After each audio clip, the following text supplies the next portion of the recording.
এই heart line আর headline এর মধ্যিখানে যদি এরকম বস সাইন থাকে, তাহলে ভালো করে খেয়াল করে দেখুন এরকম বস সাইন, এটা হালকা হালকা দুটো হতে হবে।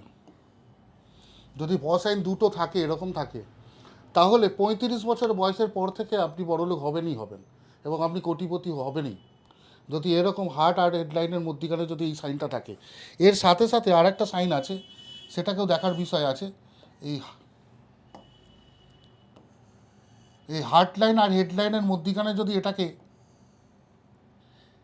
এন এন টাইপের তৈরি হয়ে যায়, এন টাইপের তৈরি হয়ে যায়, তাহলেও আপনি 35 বছর পরে, আপনার বয়সের পর থেকে আপনি একদম বড়লোক হবেন এবং কোটিপতি হবেন, এই যোগ আছে, আছে এটা। দেখে নেবেন, মিলিয়ে নিন আপনার হাতে। এটা হালকা অবস্থায় থাকে, এটা মোটা করে টেকেছি, হালকা অবস্থা থাকে, মিলিয়ে নিন, দেখবেন হবেই হবে হবে।